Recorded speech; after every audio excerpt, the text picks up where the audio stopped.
So in the fourth generation, what I think it is, I'm betting for putting my money, is going to be in rational privacy. So that's privacy with selective disclosure, smart compliance. And so that's like doing AML and KYC so you can bring real world assets in, and then chain abstraction. Not anonymity. That's not going to fly from a regulatory perspective.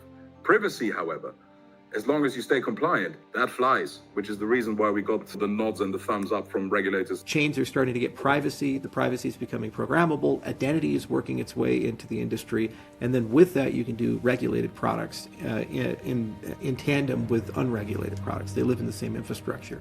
I don't know how many copies of your passport or your driver's license out in the ether. I hate that, right? The idea of having identity on the protocol level is an interesting one because it opens up a load of opportunities. So what it basically means in Concordium's case, you go through the verification once, and once you then start to interact in an ecosystem, you can do it in a fully privacy-preserving way. So your identity is not bare in the world out there. So privacy is a very specialized thing, and it's not something you want to do 400 different ways with 400 different applications. You want a small group of maybe 3 to 5 different competitors who are highly specialized. Why would you need to build something else? Because you're an ETH maxi? Sure. Interact in the ecosystem with Ethereum.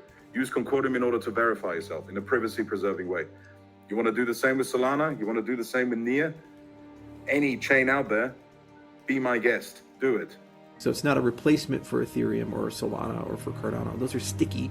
It's more like additional infrastructure that you plug on top, like embedding ChatGPT into your application, and you have an API, right. You call it, you get something back, and now you have AI-enabled application, and it's self-evolving. I want to be known as the privacy-preserving verification layer for the traditional world as well as the crypto world, because we can also have verification capabilities for other chains. So that's the next generation, the fourth generation, and it kind of is the merger of DeFi and TradFi, and it's the merger of the traditional Web 2 experience with the Web 3 experience. At the end of the day, we would like to have crypto DLT tech enshrined into our everyday life. So fourth generation, everybody wants it, and the US government actually does want it too. If you listen to Paul Atkins' speech, he said privacy is the big new thing. We got to automate regulation, these types of things. So when you have the chairman of the SEC, the US government, MiCA framework, all these guys basically saying the same thing, it's going to get done one way or the other. I think that the privacy thing in terms of real world adoption, but not disregarding the compliance angle, is the only way that we can win.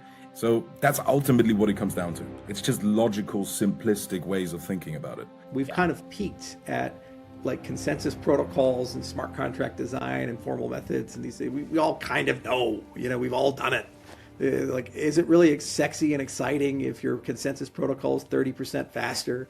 Whereas the rational privacy world of smart compliance, these are fundamentally different technologies. Everybody tries to understand. Don't understand it. Just use it, right?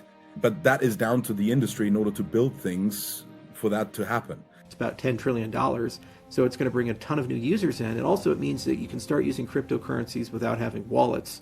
You can use cryptocurrencies from your cell phone, and the consumer rails are all there. So the wallet abstraction gets really good in this chain abstraction world.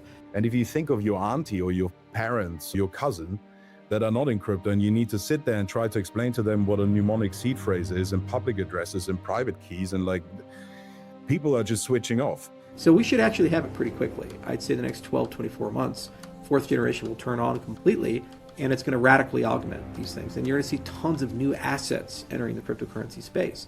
2026, it's all about users.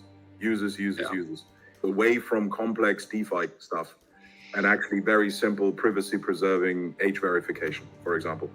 That's really what it comes down to. So 2026 is a reset. And I saw this before. With Bitcoin, we didn't have anything new or different. It was just all forks of Bitcoin. Then the second generation came around. It was like, oh, smart contracts. Yay. All right, we have something new and different.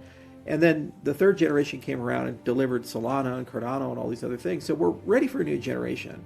And that brings retail back. That brings the excitement back. That gets the conversations in a new place.